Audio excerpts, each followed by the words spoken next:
So, I have watched Trigun in its entirety twice now. After the first time, I was just speechless. Figured I would watch the show again and then make a video after that. And here we are. So I watched the 26 episode series twice and the movie once, and after all this, I have to say Trigun is the perfect anime. That's right, it's perfect. And in order to explain myself in this video, I'm going to have to use heavy spoilers. I'm going to spoil the shit out of this show. Okay? Okay.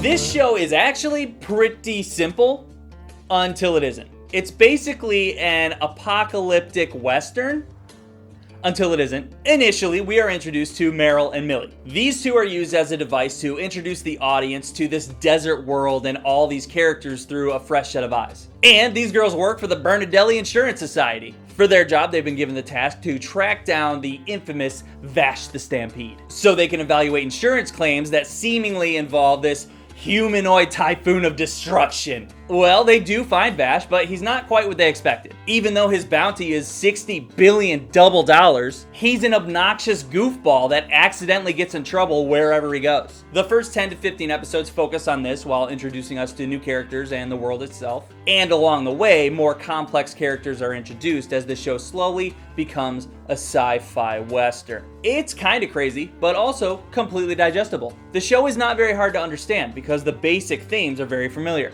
It's good versus evil and all the complicated gray area in between. And that gray area is literally the world that the show is set in. It's a desolate desert planet called Gunsmoke. Planet Gunsmoke has 7 major cities that live off of these organic power plants called plants. These plants produce the water and food and substance that these people live off of.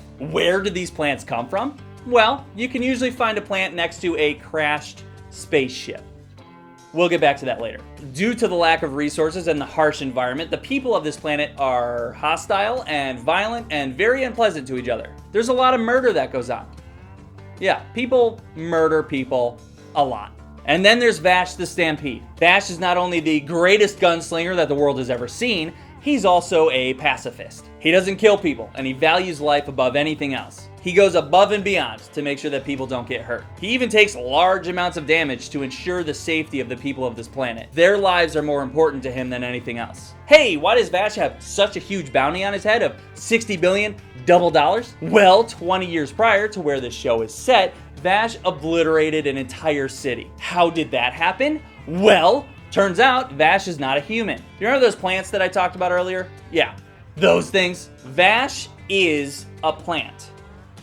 He's a sentient plant. That's right, he's one of those, but in human form. He's basically a living god, roaming this planet and doing his absolute best to make the people of this planet happy. Vash comes off as a typical anime goofy protagonist that makes an idiot of himself, except he's not. He's this brilliant 130-year-old being that does his absolute best to be an example for these people to follow. There are very few moments that we actually get to see Vash's true personality, but when we do, it's amazing. There's one person he meets along the way that almost immediately calls him out on his fake personality, and that is the best character in the whole show, Nicholas Wolfwood. Wolfwood is a person that was born into this harsh world. He was...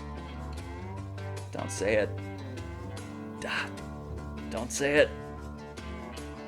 He was molded by it. He is a man of the cloth. He's a priest. And he does his best to help people out and do the right thing the best way he knows how. But he's not above killing and doing what needs to be done to survive. And he gets the fact that sometimes it's kill or be killed. He's a true representation of a hero that was born on planet Gunsmoke. And as a man of the cloth, he carries around a giant cross. That's actually a gun case for his guns.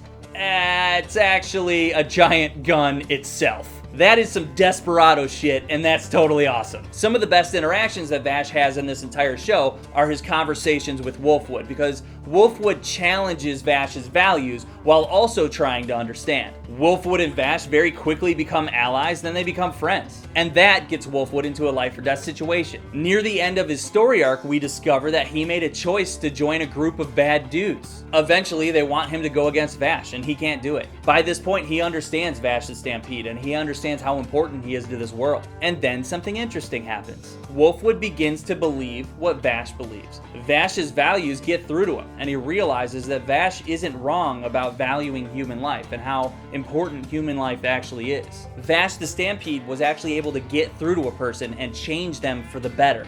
And then Wolfwood dies. And let me tell you something. Wolfwood's death is awesome. Tragic and sad and awesome. First, because of the choice he made, he has to duel it out with his old mentor.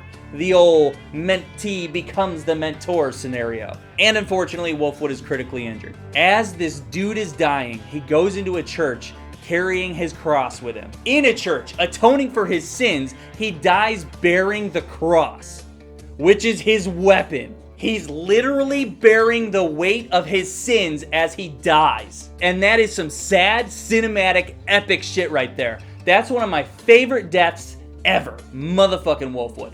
Great character. That loops back to Vash the Stampede and the tragedy of his character. As hard as Vash tries and as good as Vash is, people always die around him. He's plagued by his own reputation for being this killer even though he's a pacifist. His existence is tragic. But how did it get this way? Why is Vash constantly being challenged? Well, that's because Vash the Stampede is not the only one of his kind. Vash has a brother named Knives, and Knives lives to fuck with Vash. He can't stand how much Vash values life, and he will go to any length to prove him wrong. Knives is the exact opposite of Vash. And when I say Knives likes to fuck with Vash, he will go to any measure to make sure that Vash knows that life is actually meaningless. For example, in an effort to break Vash's values and arguably the most important moment of the show in episode 24, one of Knives' henchmen named Legato forces Vash to make a choice. Either he kills Legato right then and there, or he watches Millie and Meryl die. For the first time, we see Vash truly challenged and truly backed into a corner, and ultimately he decides to kill Legato. Vash takes a life by his own hand so he can save 2 other lives. This moment really messes Vash up, and this triggers the final conflict between Vash and Knives. And in that conflict, that showdown, which is awesome, Vash actually has the choice to kill Knives. But he's able to find himself in that moment, and he holds on to his original values, and he just shoots the shit out of Knives' limbs. And then he picks up Knives and carries him off into the desert, and that's actually how the show ends. Vash finally accepts that being a pacifist isn't possible in this world, but it doesn't mean that you can't inspire the people of that world to change for the better.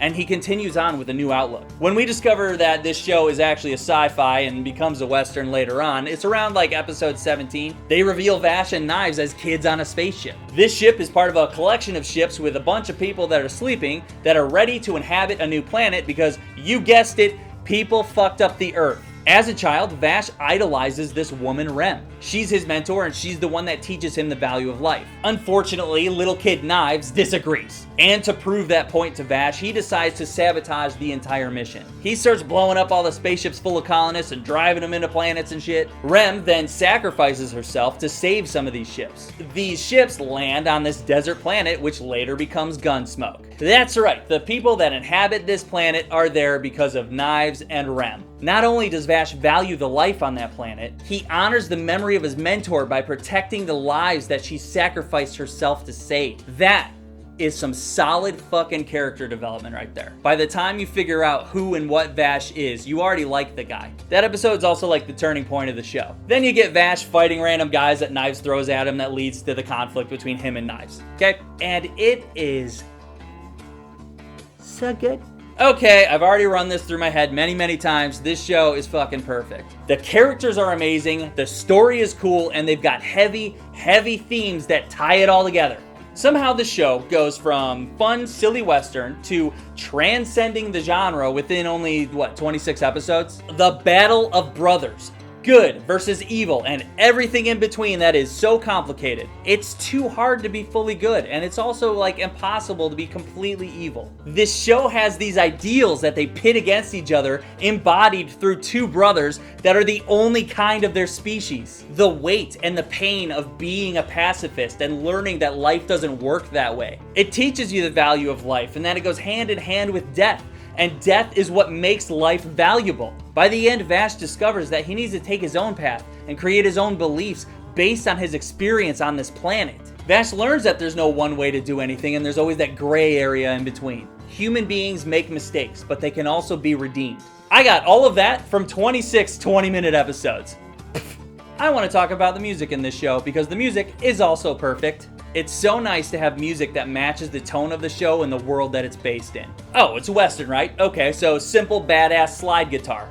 And as the sci-fi elements start to come into the show, they sprinkle a little bit of electronic music in there too. The music is exactly what it needs to be, and it actually complements the show.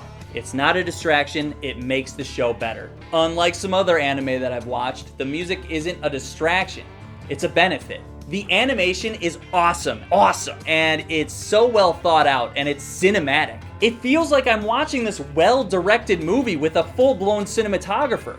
Check out this clip. My human mincemeat special course. Go help them, quick. Enjoy being a hero for a moment, then die in a most humiliating way.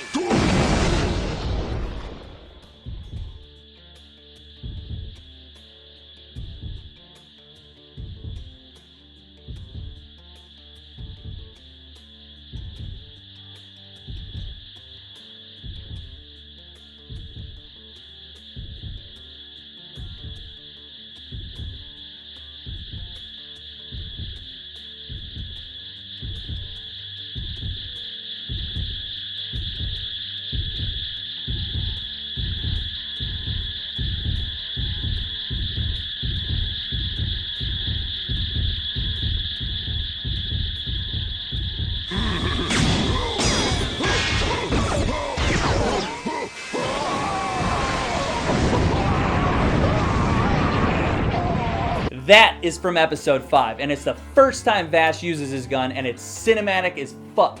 The entire show is like that. That's only episode 5. It only gets better. They find ways to visually present the themes that you're being presented, and it's a pleasure to watch. Knowing what I know now, watching the show the second time was better than the first. You're able to look at the show through a different light and see these themes play out through these characters. First time around, I was like, wow. Second time around, I was like, this is wonderful. Obviously, I recommend Trigun if you haven't seen it. If you have seen it, then I recommend you watch it again and be reminded about how this anime is perfect in every fucking way. I already know that this show is going to go down in history as one of my favorite animes, and I think it will for you too, okay? Check it out. See ya! Oh yeah, and the angel arm is one of the coolest weapons ever. It's got fucking feathers, but it can blow up an entire city at the same time. Are you kidding me? Get the fuck out of here.